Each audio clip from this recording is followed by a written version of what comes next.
Hello friends, नमस्कार मित्रों, स्वागत है आपका के ऑनलाइन एजुकेशन के इस प्लेटफॉर्म पर।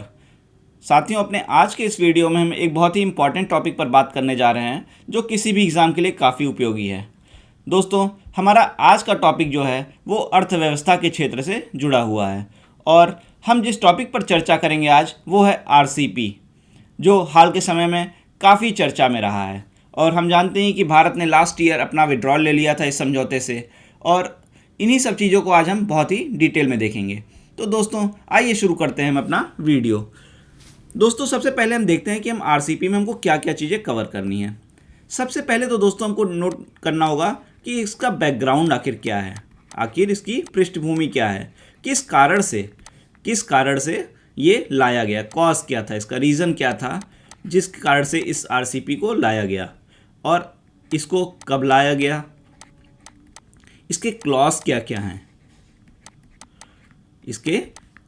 क्या हैं, और आखिर क्या रीज़न थे कि भारत इसका सदस्य नहीं बना, भारत इसका सदस्य मेंबर क्यों नहीं बना, इसको हमको देखना होगा। और अगर जब भारत को छोड़ते हुए शेष देश अब साइन करके आगे बढ़ गए हैं तो इसका भारत के ऊपर क्या इम्पैक्ट पड़ेगा, इसको भी हमको देखना होगा। तो इन सभी चीज़ों को हम बहुत ही डिटेल में देखेंगे। आप इसको नोट भी करते रह सकते हैं, रनिंग नोट भी बना सकते हैं, और इसका पीडीएफ लिंक भी रहेगा। जैसी आपकी इच्छा हो आप वो कर सकते हैं। अगर आप नोट करेंगे तो आपके लिए अच्छा रहेगा, क्योंकि आप किसी भी एग्ज़ाम्स में जब जाते हैं तो आपको वहाँ पे लिखना भी पड़ता है, तो आपकी एक हैबिट भी रहेगी। तो उम्मीद कर रहे हैं कि आप नोट भी करेंगे। तो आइए शुरू करते हैं अपना आज का वीडियो, और फिर से आपका स्वागत है के ऑनलाइन एजुकेशन के इस प्लेटफॉर्म पर।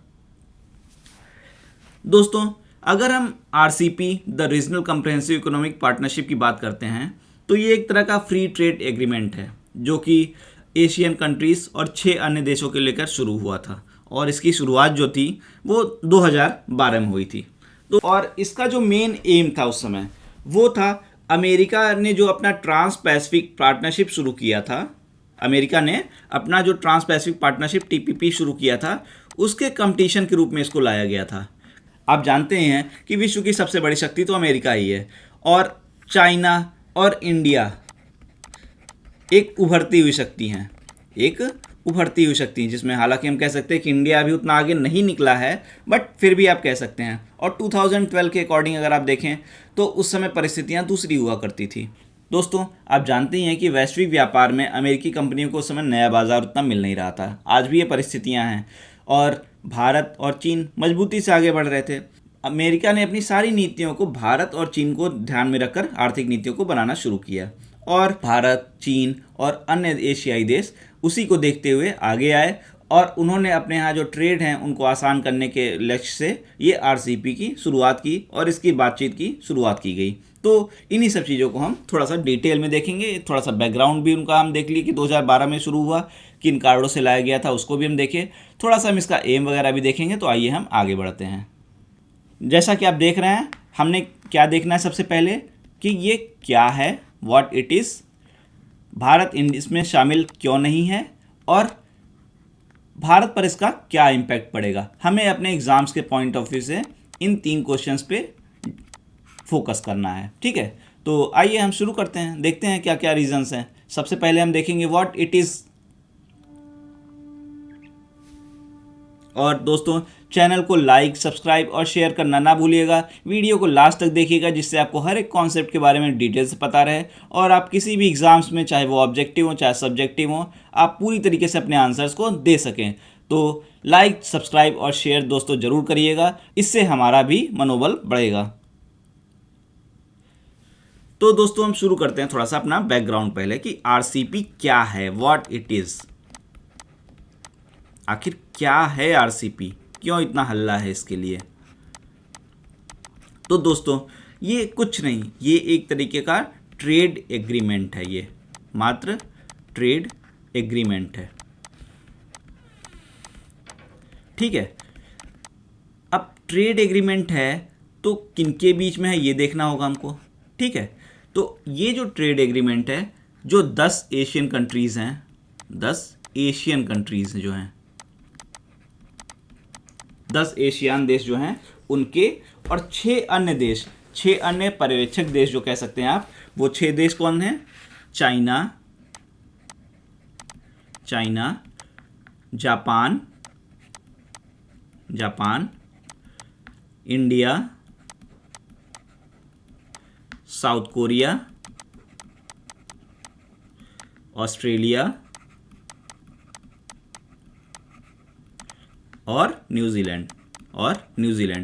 ये 6 देश, मतलब 10 + 6, इन 16 देशों ने 2012 में इस पर चर्चा शुरू की, अपनी बातचीत को आगे बढ़ाया।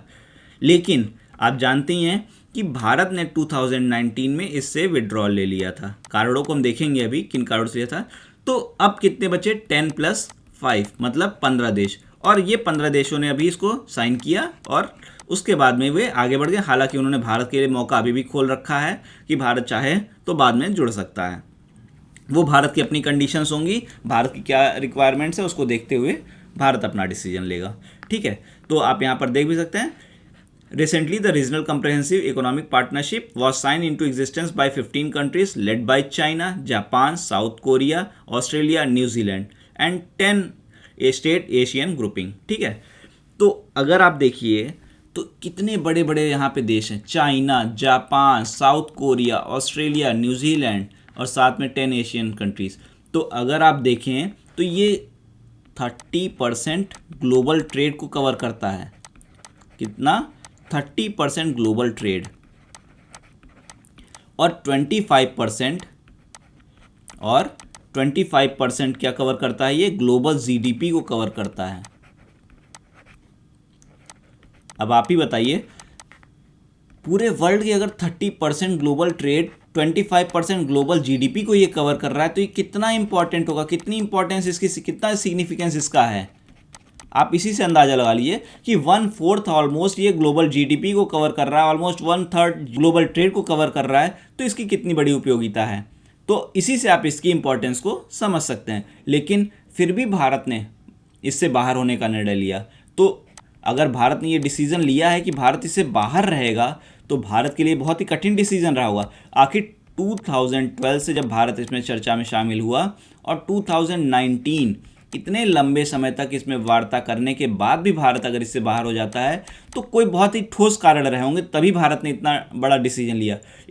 आप न्यूज़पेपर्स वगैरह में या पॉलिटिकल पार्टीज़ के थ्रू आप काफ़ी चीज़ें सुनते हैं, बट अगर इतना बड़ा डिसीजन लिया गया है तो उसके पीछे कोई बैकग्राउंड में या कोई रीज़न ऐसा रहा होगा जो बहुत ही इम्पॉर्टेंट रहा होगा हमारी कंट्री के लिए, तभी ऐसा निर्णय लिया गया है। और हो सकता है कुछ निगेटिव हो सकता है कुछ पॉजिटिव हो। हम इन सभी चीज़ों को देखते हुए बैलेंस करते हुए एक आंसर को डेवलप करना होगा। तो आइए देखते हैं कि क्या क्या वो रीज़न हुआ करते थे। ठीक है, ये सारी चीज़ें हैं, राइटअप भी है, उसको हम बाद में देखेंगे, पहले हम थोड़ी चीज़ों को समझते हैं।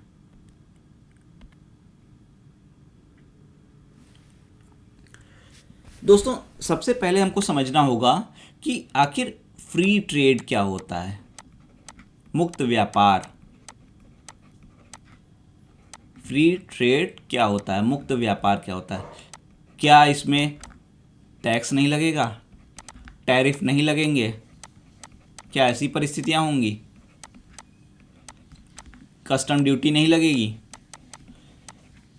आप YouTube पे वीडियो देखते हैं, कई लोग जुलूल के वीडियो बना दिए हैं, काफ़ी फेमस भी हो गए हैं कि ये सब चीज़ें ऐसी नहीं है कि यहाँ से आप यूपी से बिहार चले जाइए, महाराष्ट्र चले जाइए, आपको कुछ नहीं देना होगा।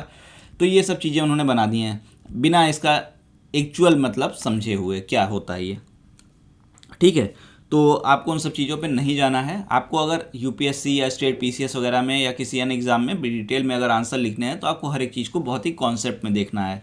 और इसका हम बहुत ही डिटेलिंग, जो हमारा इकोनॉमिक का सब्जेक्ट चालू होगा तो उसमें हम बहुत ही आसानी से बहुत ही डिटेलिंग में करेंगे।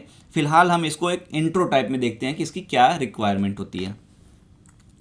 दोस्तों, आप जानते ही हैं कि जैसे मान लीजिए एक कंट्री है चाइना, ठीक है, एक हम जो मेन कंट्रीज़ हैं जैसे इस समय जिनके बीच में प्रतिस्पर्धा देखने को आज मिलती है हम उनको देते हैं। एक हमारी कंट्री है यूएसए, ठीक है। तीसरी हमारी कंट्री जो है इंडिया है। इनको लेते हुए हम एग्जाम्पल लेते हुए हम आगे बढ़ते हैं। तो देखिए, अक्सर आपने सुना होगा कि चाइना के यहाँ स्टील का प्रोडक्शन बहुत ज़्यादा है, स्टील प्रोडक्शन बहुत ज़्यादा है। ऑलमोस्ट वर्ल्ड का सबसे मैक्सिमम स्टील यहीं प्रोडक्शन होता है। तो वो क्या करता है, वो अपने यहाँ का स्टील यहाँ पे इंडिया में डंप कर दिया करता था। हाल 2 साल 3 साल पहले की कंडीशन यही हुआ करती थी। और इससे यहाँ के मार्केट में क्या होता था, यहाँ के स्टील मार्केट, यहाँ का मैन्युफैक्चरिंग सेक्टर डाउन होने लगा था। ठीक है, तो भारत ने क्या किया, उससे बचने के लिए यहाँ पर उन्होंने कुछ ड्यूटीज़ बढ़ा दी। डंपिंग ड्यूटीज़ के लिए उन्होंने, जैसे इस तरह की डंपिंग होती है तो CVD लगा दिया जाता है, काउंटर वेलिंग ड्यूटी लगा दी जाती है। इस तरह की चीज़ें भारत ने किया जिससे डंपिंग रोका जा सके। इसी तरीके से क्या होता है, भारत अपने यहाँ के जो MSME हो गया या फिर आप कह लीजिए कृषि हो गया, एग्रीकल्चर हो गया, इसको प्रोत्साहन देने के लिए कई प्रकार की सब्सिडीज़ देता है, कई प्रकार की सब्सिडीज़ देता है, या फिर कह लीजिए कई प्रकार की छूट देता है। तो उसका USA या अन्य प्रकार के जो देश हैं उसका विरोध करते हैं। उसका विरोध क्यों करते हैं कि भाई अगर इनको आप इतना छूट देते रहोगे तो ये लोग, यहाँ आपका सामान क्या हो जाएगा, सस्ता हो जाएगा। अगर आपकी मैन्युफैक्चरिंग कॉस्ट जो है, अगर आपकी मैन्युफैक्चरिंग कॉस्ट जो है वो सस्ती हो गई, ठीक है, तो जो आप अगर उसको एक्सपोर्ट करने जाओगे तो अगर आप मान लीजिए 5 रुपये में बना ले रहे हैं तो आप अगर 6 रुपये में भी उसको एक्सपोर्ट कर दे रहे हो तो आपको फ़ायदा ही है 1 रुपये का। ठीक है, वहीं पे अगर सामने से अगर कोई कंट्री आपके यहाँ इंपोर्ट कर रही है, आप यहाँ एक्सपोर्ट कर रही, मतलब आप उसका इंपोर्ट कर रहे हो, और वो मान लीजिए उसकी कॉस्ट ऑफ मैन्युफैक्चरिंग हाई है, तो वो यहाँ पर आपको सस्ते दाम में तो दे नहीं सकती है, उसको कम दाम, आपको उसका रेट हाई रखना होगा, उसको अपना रेट हाई रखना होगा। बट यहाँ पर अगर आपकी कंपनी जो है, आपकी जो MSME है वो कम रेट में प्रोडक्ट बना रही है तो वो सस्ता प्रोडक्ट रखेगी, तो लोग जाहिर सी बात है कि उसी का प्रोडक्ट लेंगे। तो इससे क्या होगा, जो इंपोर्ट और एक्सपोर्ट है वो प्रभावित होगा, चाहे आप भेज रहे हो चाहे आप मंगा रहे हो। ठीक है, इसी तरीके से क्या होता है, कई बार जैसे मान लीजिए USA है, बहुत ही बड़ा डेवलप कंट्री है, वो अपने यहाँ के लोगों की सुरक्षा के लिए, हेल्थ के लिए के बहुत कॉन्शियस हैं। वो ज़बरदस्ती के कुछ ऐसे कंडीशंस लगा दें, भैया इस तरीके के नॉर्म्स लगा दें कि ये कंडीशन होनी चाहिए तभी आप हमारे यहाँ इंपोर्ट कर सकते हैं, भले वो नॉर्म्स लॉजिकल हों या नहीं हों। बट इससे क्या होगा, जो अन्य कंट्रीज़ हैं जैसे चाहे इंडिया हो गया, चाहे चाइना हो गया, कोई और कंट्री हो गया, उनके यहाँ अगर सामान भेजना चाह रहे हैं तो वो क्या करेंगे, वो एक्सपोर्ट नहीं कर पाएंगे क्योंकि वो इस नॉर्म्स को फुलफ़िल ही नहीं कर पाएंगे। वो ऐसे नॉर्म्स बना दे USA कि उसकी ही कंपनी जो है वही फुलफ़िल सिर्फ कर पाएँ। तो कुल मिला के क्या हो जाता है, इन सब चीज़ों को बताने का मेन क्या है कि इस तरीके से क्या होता है, ट्रेड बैरियर्स क्रिएट किए जाते हैं, व्यापार में बाधाएं क्रिएट की जाती हैं, ट्रेड बैरियर्स देशों के द्वारा, जिससे वे क्या कर सकें, जो उनके देश की MSME हो गई, उनके देश की जो कंपनियां हो गई, उसको आगे बढ़ाया जा सके और अपने देश को ग्रोथ किया जा सके। भाई सही बात है, आप अपने देश को आगे बढ़ा सकते हैं, बट आज के समय में हमको ग्लोबल रूल्स को भी तो कुछ फॉलो करना पड़ता है ना। आखिर हर कोई सिर्फ अपने बारे में अगर सोचने लगेगा तो कैसे काम चलेगा। आखिर इंपोर्ट एक्सपोर्ट, जैसे अभी हम बात करें, हाल ही में कोरोना के बाद में बातें की गई कि हमको क्या करना होगा, हमको आत्मनिर्भर बनना होगा, हमको आत्मनिर्भर बनना होगा। तो काफ़ी लोग ये कहते हैं कि आत्मनिर्भर होंगे तो इससे क्या होगा कि हमारा ये ग्लोबल ट्रेड वगैरह जो है उससे इम्पैक्ट पड़ेगा। तो हमारा ये आत्मनिर्भर ऐसा नहीं है, हमारा आत्मनिर्भर ऐसा है कि हमको अपने इंपोर्ट को मिनिमाइज़ करना है, हमको अपने इंपोर्ट को मिनिमाइज़ करना है और एक्सपोर्ट को मैक्सिमाइज़ करना है, एक्सपोर्ट को मैक्सिमाइज़ करना है। और ये सब इस तरीके से होना है कि जो हमारे ग्लोबल ट्रेड रूल्स हैं वो अफेक्टेड ना हो, वो अफेक्टेड ना हो। तो इसलिए इन सब चीज़ों को देखते हुए फ्री ट्रेड का कॉन्सेप्ट लाया जाता है, जिससे ये जो बैरियर्स हैं, ये जो बैरियर्स हैं इनको दूर किया सके। इसी को देखते हुए फ्री ट्रेड का कॉन्सेप्ट लाया जाता है।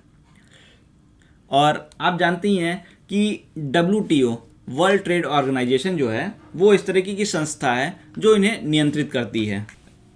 WTO में आप जानते ही हैं कि कई प्रकार के एग्रीमेंट्स हैं एक तरीके से जो इस तरीके की चीज़ों को नियंत्रित करते हैं। जैसे आपका हो गया ट्रिम्स हो गया, ट्रिम्स हो गया, हम इसको बहुत ही डिटेल में देखेंगे जब हम इकोनॉमिक्स पढ़ेंगे। ये क्या करता है, जो निवेश होता है, जो इन्वेस्टमेंट होता है, निवेश इन्वेस्टमेंट जो होता है, ठीक है, निवेश और इन्वेस्टमेंट जो देश एक दूसरे के देशों में करते हैं उसको आसान बनाने के लिए है कि उसमें कोई बाधा ना आए। उसी तरीके से ट्रिप्स है। ट्रिप्स का क्या है कि जो भी हमारी इंटेलेक्चुअल प्रॉपर्टीज़ होती हैं, कई बार देखिए आप कि प्रोडक्ट कहीं का बना होता है, दूसरे देश कहते हैं कि भैया हमने बना लिया, उन्होंने अपना उसका कॉपीराइट ले लिया, इस तरीके की चीज़ें हो जाती हैं, ठीक है। तो उसके लिए ट्रिप्स है, ट्रिप्स एग्रीमेंट, जिससे इंटेलेक्चुअल प्रॉपर्टीज़ पे कोई विवाद ना हो सके।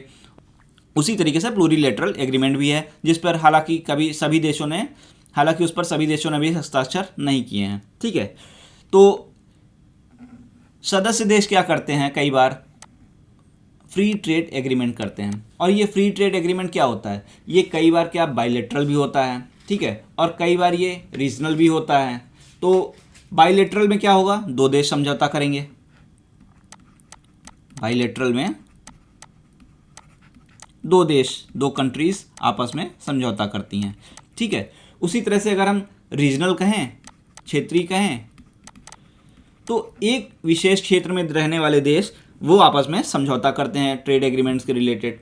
और एक होता है मल्टी, ठीक है, मल्टीलेटरल। इसमें कई सारे देश एक दूसरे से ट्रेड एग्रीमेंट करते हैं, ठीक है। और अगर हम इस ट्रेड एग्रीमेंट की बात करें तो इसमें क्या होता है कि जो सदस्य देश होते हैं जिनके बीच में होता है, जैसे मान लीजिए जापान हो गया, ठीक है, और इंडिया हो गया, जापान और इंडिया हो गया, इनके बीच में मान लीजिए ट्रेड एग्रीमेंट हो जाता है, FTA हो जाता है, फ्री ट्रेड एग्रीमेंट हो जाता है, मुक्त व्यापार समझौता हो जाता है। तो ऐसा नहीं है कि यहाँ से यहाँ सामान जाएगा, यहाँ से यहाँ सामान आएगा तो कोई ड्यूटी, कस्टम ड्यूटी वगैरह कुछ लगेगा नहीं, बस ले जाओ, ऐसा नहीं होता है। बट हाँ, कुछ रिलैक्सेशन दिया जाता है। मान लीजिए एक चाइना है, चाइना यहाँ से कोई सामान 10 रुपये में ले आ रहा है, ठीक है।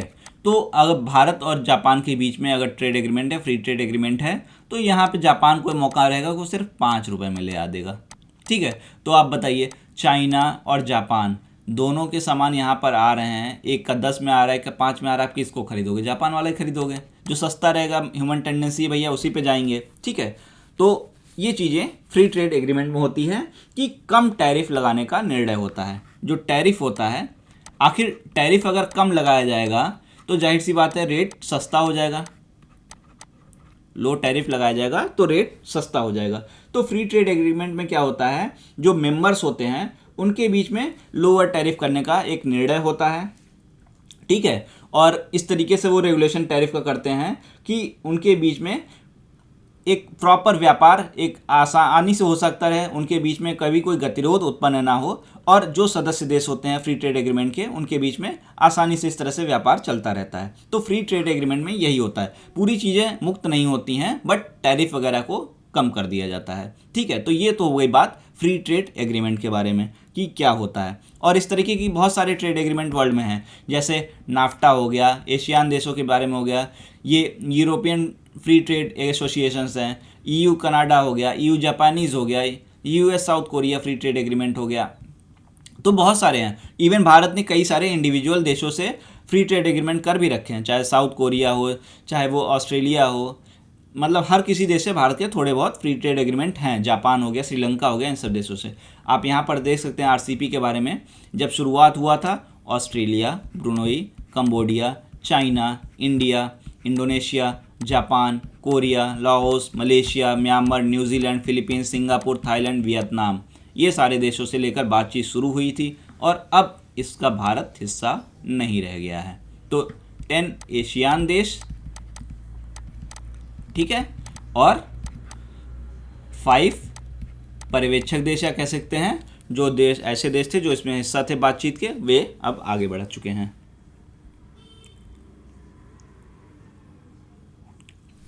तो अब हमको दोस्तों देखना होगा कि आखिर ये RCP के क्या कॉन्सेप्ट हैं, क्या लॉजिक है, क्या भारत की चिंताएं थी जो भारत इससे बाहर हो गया, ठीक है।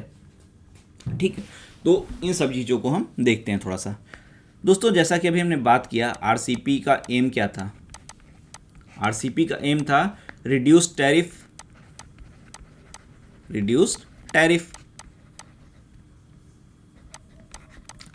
टैरिफ को घटाना और टैरिफ या नॉन टैरिफ बैरियर्स जो होते हैं उनको दूर करना। मतलब एक तरह से व्यापार की बाधाओं जो हैं उनको दूर करना। ठीक है, साथ ही साथ इसका लक्ष्य क्या था? इन्वेस्टमेंट को इनकरेज करना, इन्वेस्टमेंट को इनकरेज करना, प्रोत्साहन देना। ठीक है, और उसके बाद में जो हमारे इकोनॉमिक या टेक्निकल ग्लोबल रिक्वायरमेंट्स हैं, अगर एक दूसरे में निवेश कर रहा है तो इससे टेक्नोलॉजी ट्रांसफ़र भी तो धीरे धीरे होगी, तो क्या होगा? सर्विसेज का भी आदान प्रदान होगा। तो ये सारी चीज़ें इस लक्ष्य से इसको लाया गया था। ठीक है, तो इसका एम तो था जो था वो बहुत ही व्यापक था और उसमें हम दो बातों को बहुत ही महत्वपूर्ण रूप में देख सकते हैं। एक तो इसमें मुक्त व्यापार समझौता करना था, फ्री ट्रेड एग्रीमेंट, मुक्त व्यापार समझौता, फ्री ट्रेड। ठीक है, और उसके बाद में इसमें एक और बात पर चर्चा होनी थी, rule of origin. Rule of origin, देखिए अभी जैसे कई बार ये विवाद होता है कि आखिर प्रोडक्ट बना कहाँ है। ठीक है, प्रोडक्ट बन कर रहा है, इस आधार पर जब उसका बिक्री होती है तो उस पर टैक्स वगैरह इत्यादि लगाए जाते हैं, तो इस पर कई बार विवाद भी हो जाता है, तो इस पर भी चर्चा होनी थी। साथ ही साथ सदस्य देश कुछ उत्पादों को लेकर बाइलेटरल एग्रीमेंट भी कर सकते थे। सदस्य देश कुछ उत्पादों को लेकर बाइलेटरल एग्रीमेंट भी कर सकते थे। और जब इसकी शुरुआत हुई थी चर्चा की 2012 में, तो इसमें गुड्स, वस्तुएं और सर्विसेज, सेवाएं, दोनों पर बातचीत हो रही थी। ठीक है, जिसमें से आप गुड्स के लिए कह सकते हैं कि चाइना और वियतनाम जैसे देश, इनके लिए काफ़ी अच्छा था। और सर्विसेज, भारत की सर्विसेज आप जानते हैं, भारत की पॉपुलेशन काफ़ी है, डेमोग्राफिक रूप में भारत काफ़ी आगे है, तो सर्विसेज के लिए भारत अच्छा था कि अगर यहाँ से जैसे कहीं पे अगर प्रोडक्ट जा रहा है तो भारत के लोग भी वहाँ पर आसानी से जाकर अपना व्यापार कर सकते हैं, एम्प्लॉयमेंट पा सकते हैं, तो इस तरीके से भारत के लिए सर्विसेज भी अच्छा था। लेकिन अब जब हम आगे देखेंगे तो धीरे धीरे क्या हुआ कि ये सर्विसेज जो है वो पीछे छूटता गया। जो भारत के एडवांटेज का था वो सर्विसेज पीछे छूटता गया और गुड्स ही आगे बढ़ता रहा। ठीक है, और ये जो रूल ऑफ ओरिजिन था इस पर भी बहुत ज़्यादा चर्चाएं आगे जाकर नहीं हुई। ठीक है, और इस पर भारत का काफ़ी कंसर्न था। भारत के लिए सर्विसेज भी इंपॉर्टेंट था, रूल ऑफ ओरिजिन भी इंपॉर्टेंट था, और साथ ही साथ कुछ ऐसे पॉइंट्स बनाए गए जैसे बेस ईयर हो गया, वीज़ा रिक्वायरमेंट्स हो गया, रेचेट ऑब्लिगेशन हो गया, और चाइना का आप जानते हैं चाइना फैक्टर काफ़ी इंपॉर्टेंट हो जाता है भारत के लिए। ठीक है, इन चारों चीज़ों को देखते हुए आरसीपी और इंडिया कहीं ना कहीं शुरू से ही दुविधा में थे, विवाद में थे, या कह सकते हैं द्वंद्व में थे। ठीक है, आरसीपी और इंडिया के बीच में यही एक बैरियर की तरह से काम कर रहा था कि भारत अपना डिसीजन क्या ले। एक तो बेस ईयर का कॉन्सेप्ट, वीज़ा वगैरह जो थे, रेचेट ऑब्लिगेशन, चाइना, ठीक है, ये सारी चीज़ें इसमें थी। ठीक दोस्तों, जैसा कि हमने अभी देखा कि आरसीपी या फ्री ट्रेड एग्रीमेंट का एम क्या होता है, आरसीपी और फ्री ट्रेड एग्रीमेंट का क्या एम होता है कि व्यापारिक वस्तुओं को में जो व्यापारिक वस्तुएं हैं उनका जो व्यापार हो रहा है उसमें टैरिफ आधारित जो अड़चने हैं, जो बैरियर्स हैं, उनको दूर किया जाए और हाई क्वालिटी के जो व्यापारिक सेवाएं हैं उनको आगे बढ़ाया जाए। ठीक है, और इसको लेकर भारत कई देशों से व्यापार भी करता है, तो भारत के भी कुछ एग्रीमेंट हैं। तो अगर आप जो सदस्य देश हैं ना, अगर आप सदस्य देश हैं उनसे भारत का इंडिविजुअल व्यापार भी है, तो यहाँ पर कुछ ट्रेड बैलेंस भारत का दिया गया है। ठीक है, इस यहाँ पर कुछ ट्रेड बैलेंस भी दिया गया है जो हाल के वर्षों में रहा है। तो आप जब देखेंगे भारत का और अन्य देशों का जो ट्रेड बैलेंस है वो निगेटिव में आता है, मतलब उनके यहाँ से हमारा इम्पोर्ट तो ज़्यादा है, इम्पोर्ट ज़्यादा है, मैक्सिमम है, मोर है, बट एक्सपोर्ट जो है हमारा वो मिनिमम है, एक्सपोर्ट हमारा कम है। अब इम्पोर्ट अगर ज़्यादा है और एक्सपोर्ट अगर कम है तो आप ही बताइए, अगर वहाँ का सामान यहाँ आ रहा है और यहाँ के मैन्युफैक्चरर अपना सामान ज़्यादा नहीं बेच पा रहे हैं तो यहाँ के एक्सपोर्टर्स जो हैं, यहाँ के जो उद्यमी हैं, उनको तो नुकसान हो रहा है ना। तो अभी पहले से ही हमारा आरसीपी के जो सदस्य देश हैं, आरसीपी के जो सदस्य देश हैं उनके साथ में हमारा व्यापारिक घाटा चल रहा है।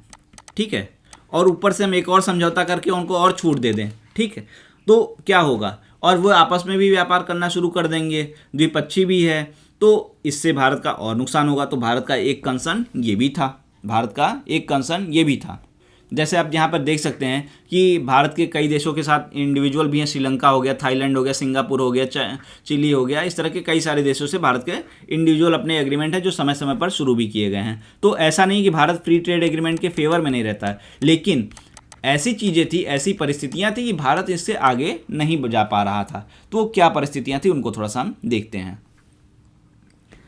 देखिए, अगर जैसे हम बात करते हैं, एक तो यहाँ पर जो प्रॉब्लम थी वो तो व्यापारिक घाटा हमने देखा है कि यहाँ पर व्यापारिक घाटा था। और अगर व्यापारिक घाटा होगा तो उससे हमारी एमएसएमई और स्टील इंडस्ट्रीज़ वगैरह को नुकसान होगा। ठीक है, आखिर इससे व्यापार घाटा से यहाँ के लोग अगर एक्सपोर्ट ही नहीं कर पाएंगे तो यहाँ के उद्यमियों को तो नुकसान होगा ना, और वहाँ के लोग अगर यहाँ पे इंपोर्ट करते रहेंगे तो यहाँ के सामानों पर भी, प्राइस रेट पर भी इम्पैक्ट पड़ेगा, तो उससे एक तो नुकसान। तो अगर आरसीपी देशों, सदस्य देशों से बात की जाए तो आरसीपी सदस्य देशों से भारत का लगभग कितना नुकसान है, कितना राजस्व घाटा है, आप आइडिया लगाएंगे? लगभग $100 बिलियन का, $100 बिलियन का भारत का राजस्व घाटा है। और इसमें से अकेले चाइना से अगर आप बात करते हैं तो लगभग $54 बिलियन, ये सिर्फ चाइना से है। तो चाइना तो वहाँ भी है ना, चाइना तो सबसे बड़ा जाइंट वहाँ भी बनकर बैठा है, और भारत को सबसे बड़ा खतरा तो चाइना से ही है। भारत को चाइना से, चाहे सुरक्षा के क्षेत्र में देख लीजिए, चाहे व्यापार के क्षेत्र में देखिए, सबसे बड़ा खतरा तो भारत को, चाहे सुरक्षा चाहे व्यापार, भारत को सबसे बड़ा खतरा तो चाइना से ही है। और कितना बड़ा राजस्व घाटा है भारत को। तो पहले से जहाँ पे घाटा चल रहा है वहाँ पर फिर से भारत एग्रीमेंट वगैरह करते हुए इस तरह की बातें रखें कि हम और आसान आपके टैरिफ को कम कर देंगे, तो भारत के लिए तो नुकसान हो जाएगा ना, भारत के लिए नुकसान हो जाएगा।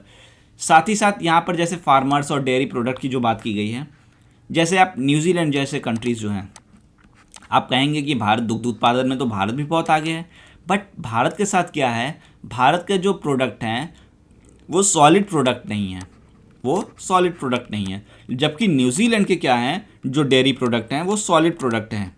ठीक है, और उनको लंबे समय तक रखा जा सकता है, प्रिजर्व करके उनको लंबे समय तक रखा जा सकता है, वो ख़राब नहीं होंगे। तो सदस्य देशों को आसानी से वो एक्सपोर्ट कर सकते हैं, और आप ही बताइए कि अगर सदस्य देशों को ये आसानी से एक्सपोर्ट कर सकते हैं तो भारत को भी तो करेंगे ना। और भारत में अगर इनके प्रोडक्ट आने लगे तो हमारे यहाँ के जो दुग्ध व्यवसायी हैं, जो डेयरी प्रोडक्ट्स हैं, उनका क्या होगा। इसी तरीके से अगर हम बात करें तो साउथ इंडिया में चाय, काफ़ी, मसाला उत्पादों का काफ़ी उत्पादन होता है। ठीक है, लेकिन मलेशिया जैसे देश हैं वहाँ पर तो मसाला उत्पादन हमसे ज़्यादा होता है, हमसे बेटर क्वालिटी का होता है। तो अगर वहाँ से चीज़ें आने लगती हैं और वहाँ से अन्य देशों को जाने लगती हैं तो भारत का क्या होगा, भारत का तो लॉस होगा ना। जो भारत के किसान हैं उनका तो नुकसान ही होने लगेगा। साथ ही साथ एक और यहाँ पर कंडीशन थी, रैचेट ऑब्लिगेशन, जिसकी हमने बात की थी अभी। वो सलमान खान की मूवी है ना, एक बार मैंने कमिटमेंट कर दी तो कर दी, उसके बाद मैं अपनी भी नहीं सुनता। ठीक है, तो वही चीज़ यहाँ पे है। यहाँ पर एक बार अगर आपने साइन कर दिया तो कर दिया, उसके बाद आप पीछे नहीं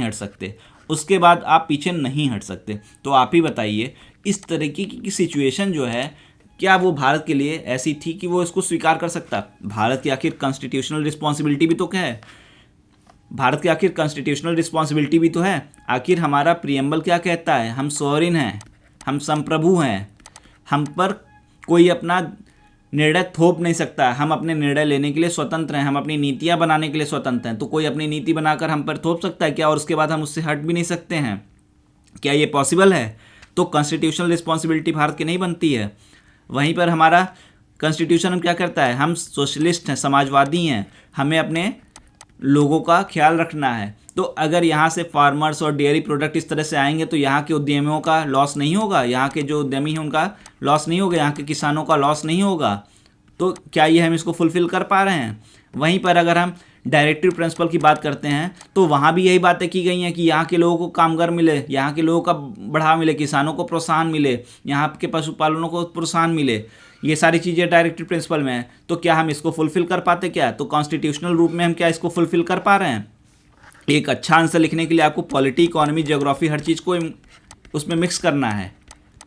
ठीक है, हर एक एंगल को आपको ले आना है। तो आप बताइए क्या इन सब चीज़ों को हम फुलफिल कर पा रहे थे यहाँ से? तो इसको अगर आप देखें तो क्या आप कह सकते हैं कि भारत का निर्णय सही था या गलत था? आप खुद निर्णय ले सकते हैं। भारत को दूसरे लोग गाइड कर रहे थे, तो भारत कैसे इन सब चीज़ों को स्वीकार कर लेता? भारत का एक तो पहले से राजस्व घाटा चल रहा है, ऊपर से ऐसी परिस्थितियां बन रही हैं, तो भारत इस कंडीशन में नहीं था कि इसको स्वीकार कर सके। चाइना के बारे में हमने बात ही किया। चाइना एंगल की बात करें, India has already signed FTA with other countries of RCP accept China.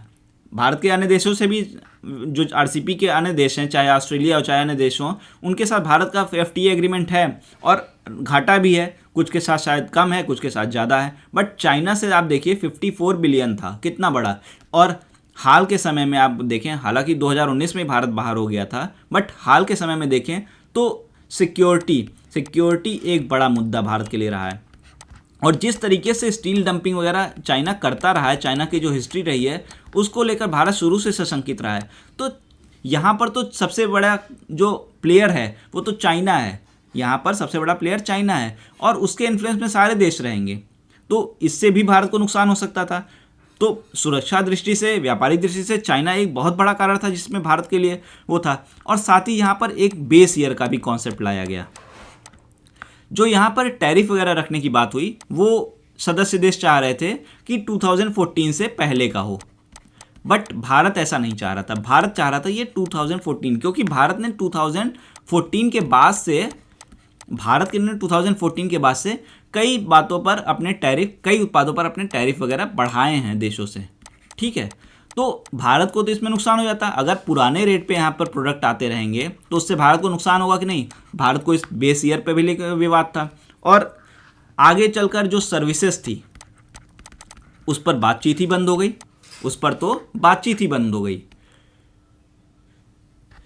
Services पर बातचीत अगर जब बंद हो जाएगी तो क्या होगा? उससे भारत की जो यहाँ की एम्प्लॉयमेंट का हम सोच रहे थे कि हमको बाहर के देशों को वीज़ा वगैरह आसानी से मिल जाएगा, यहाँ के लोग बहुत आसानी से जाकर वहाँ पे व्यापार वगैरह कर सकेंगे, तो वो चीज़ें भी हमारी ख़त्म हो गई। तो आप बताइए, जिस चीज़ को लेकर भारत आगे बढ़ा था, एम्प्लॉयमेंट, वो भी नहीं हो रहा था। ट्रेड आसान हो सके, भारत को उससे लाभ हो सके, वो भी नहीं हो रहा था। जब ये सारी चीज़ें नहीं होती, भारत के लिए कैसे ये फेवरेबल हो सकता था? और साथ ही साथ यहाँ के ना उद्यमियों के लिए फेवरेबल था, ना ये किसानों के लिए फेवरेबल था। तो कुल मिलाकर ये भारत के लिए एक ऐसा डिसीजन तो नहीं था कि भारत भले ही यहाँ पर बहुत ही बड़ा पावर था, यहाँ पर GDP आप ऑलमोस्ट 25% है, 30% आपका ग्लोबल ट्रेड है, बट भारत के लिए उसमें क्या है? भारत के लिए तो उसमें नुकसान ही नुकसान मिल रहा था। तो भारत कैसे इन चीज़ों को एक्सेप्ट कर लेता? इसीलिए भारत ने डिसीजन लिया कि भारत इससे बाहर रहेगा।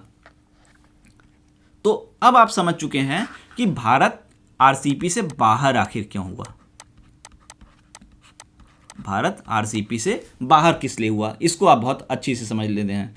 अब हम देखते हैं कि भारत पर इसका इम्पैक्ट क्या होगा।